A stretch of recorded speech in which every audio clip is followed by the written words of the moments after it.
Internal energy refers to the total energy stored by the particles within a system. This energy is the sum of two types of energy that exist within the particles: kinetic energy, which is the energy due to their motion, and potential energy, which is related to the forces between the particles and their positions relative to each other. The concept of internal energy is central to understanding how substances behave when they undergo changes in state, such as melting, freezing, boiling, or condensing.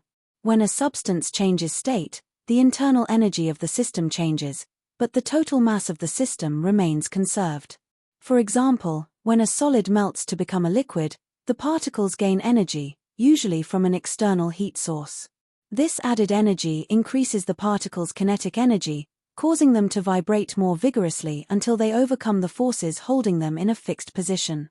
At this point, the solid turns into a liquid, and the particles can move more freely past one another. However, the total mass of the substance does not change during this process, even though the internal energy increases. Similarly, when a liquid boils and turns into a gas, the internal energy of the particles continues to rise as more energy is absorbed.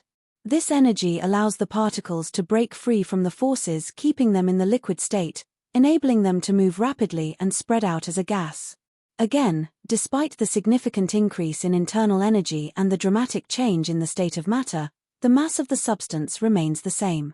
Conversely, when a gas condenses into a liquid or when a liquid freezes into a solid, the internal energy decreases. The particles lose energy, which reduces their movement and allows them to come closer together, forming a more structured arrangement.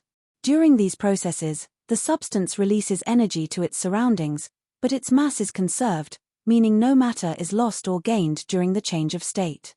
These changes of state are physical changes, not chemical ones, meaning the identity of the substance remains the same regardless of its form, solid, liquid, or gas.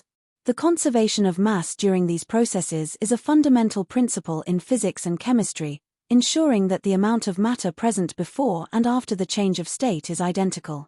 In essence, internal energy is the store of energy within the particles of a system, influencing how substances behave as they change state. While internal energy changes during these transitions, the mass of the substance remains constant, demonstrating the conservation of mass in all physical changes of state.